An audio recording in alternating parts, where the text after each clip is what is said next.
buenas tardes. Bienvenidos una vez más a Noticias en Directo. Quien les habla, Laura Lara. Queremos iniciar este día con una noticia ya grave de todos los colombianos. Es sobre los impuestos en Colombia. Existen dos tipos de impuestos. Los impuestos nacionales que se pagan en todas las direcciones de impuestos y aduanas nacionales DIAN. Y los impuestos distritales que se pagan en la Secretaría de Hacienda de Bogotá.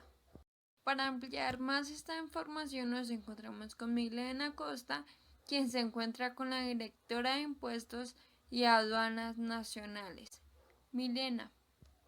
Laura, muy buenas tardes. Así es, hoy me encuentro con la directora de Impuestos y Aduanas Nacionales, Paula Vargas, quien nos estará hablando un poco acerca de los impuestos que maneja el país. Directora Paula Vargas, ¿qué impuestos nacionales hacen parte en Colombia y en qué consisten? Buenas tardes, Milena. Bueno, como impuestos nacionales entendemos que son los emitidos por el Poder Ejecutivo y sometidos por el Congreso Nacional para la aprobación. Dentro de los impuestos nacionales podemos encontrar retención en la fuente, que consiste que antes de realizar un pago por prestación de servicios, honorarios, compras, arrendamientos, entre otros, se debe evaluar si el cliente es autorretenedor de renta. Esto se valida en el RUT. De lo contrario, se debe aplicar o descontar un valor por concepto de retención en la fuente, los cuales se pagan el mes siguiente acumulando todos los conceptos. Tarifas de retención en la fuente. Arrendamiento de inmuebles y compras. A personas declarantes de impuesto de rentas, que normalmente son empresas, el 2,5% sobre el valor antes de IVA. A no declarantes, el 3,5% para montos superiores de 742.000 pesos. Honorarios a declarantes, el 11%, a no declarantes, el 10% no tiene monto mínimo. Servicios en general a declarantes, un 4%, para no declarantes, un 6%, y como monto mínimo de 110.000 pesos. A servicios de hoteles, restaurantes y hospedajes a declarantes, el 2,5%, y no declarantes, que en este caso son personas naturales, el 3,5%, como un monto mínimo de 110.000 pesos. Bueno, 2 está la retención de IVA. Es un impuesto que se calcula a las personas naturales que no facturan el IVA. Se toma el valor del servicio o compra y se calcula el IVA del 16%. Este monto se paga en la retención en la fuente y se toma como descontable en la declaración del IVA. Impuesto al valor agregado IVA. Cuando se realiza una factura, se debe cobrar el IVA del 16%, que esta es una tarifa general.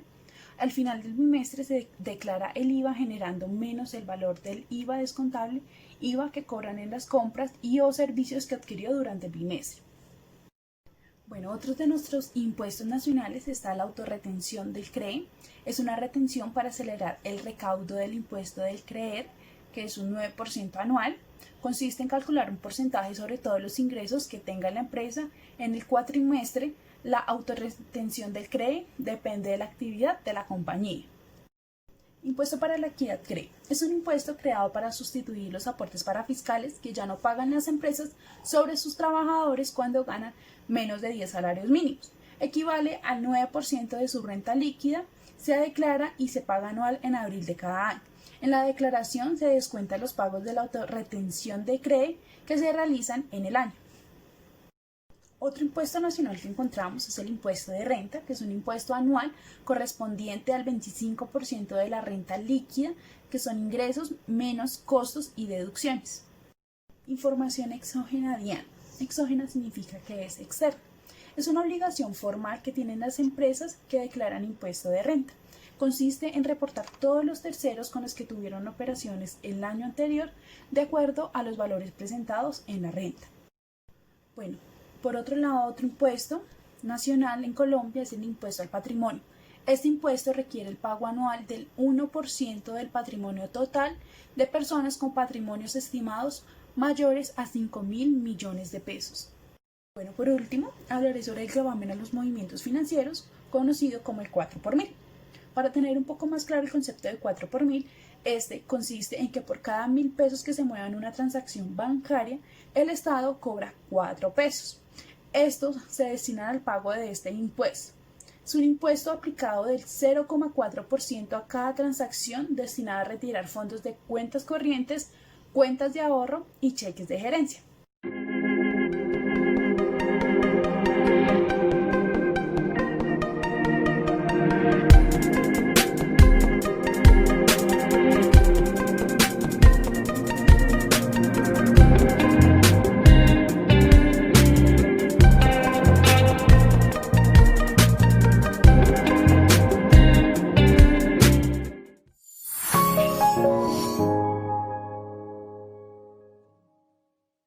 Directora Paula, muchísimas gracias por la información que nos ha brindado. Les habla Milena Costa para Noticias en Directo. Los dejo en el estudio con mi compañera Laura.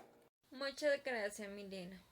Para conocer más sobre los impuestos distritales, nos encontramos con Estefanía Pulido, quien se encuentra con la directora de Secretaría de Hacienda de Bogotá. Estefanía. Laura, buenas tardes, así es. Hoy nos encontramos con Laura Nomesque, directora de la Secretaría de Hacienda de Bogotá, quien nos estará hablando un poco sobre los impuestos distritales del país. Directora Laura, buenas tardes. Quisiéramos conocer en qué consisten estos impuestos y cuáles son. Buenas tardes, Estefanía. Dentro de los impuestos distritales encontramos 5. Empezamos con el primer impuesto, que este es el de Industria y Comercio, el ICA. Grava el desarrollo de actividades industriales, comerciales y de servicios dentro del distrito capital. Se toman los ingresos y se multiplican por la tarifa de acuerdo a las actividades económicas que desarrolla la empresa. El segundo es el de retención de ICA. Este impuesto tiene la misma periodicidad bimestral y también tiene los mismos plazos de vencimiento.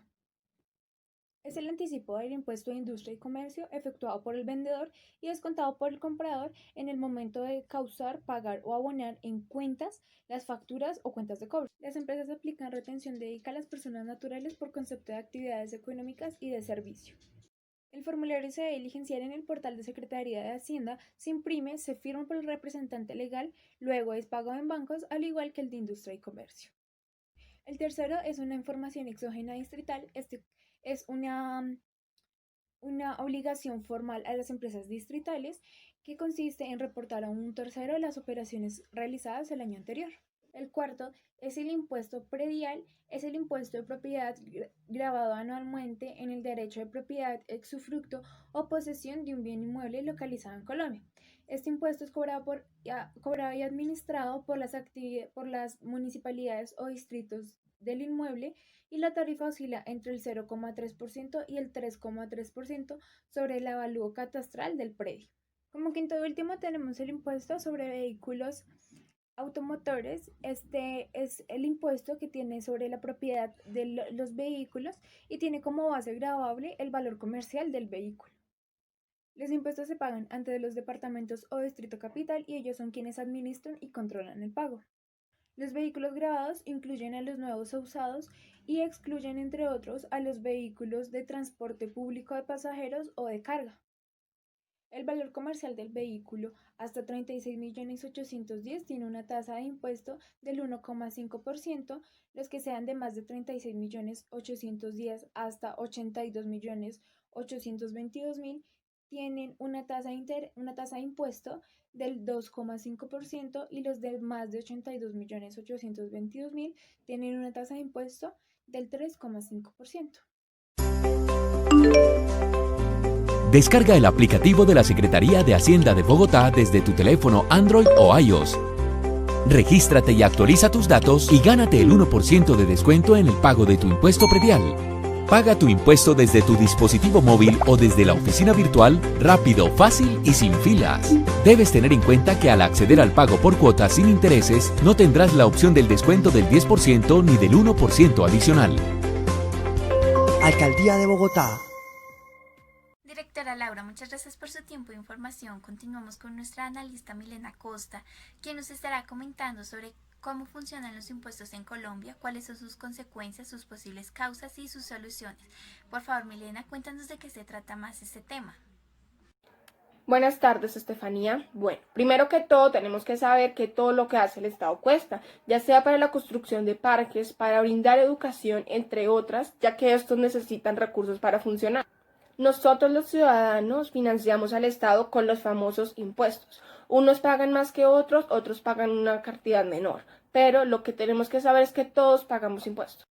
La economía es un sistema dinámico. ¿Esto qué quiere decir? Que pequeños cambios pueden ocasionar consecuencias enormes, como por ejemplo, marchita el desarrollo económico de un país, pero ustedes dirán, ¿cómo es posible esto? Porque le quitan capacidad de pago al ciudadano, porque desincentivan la actividad sujeta a los impuestos.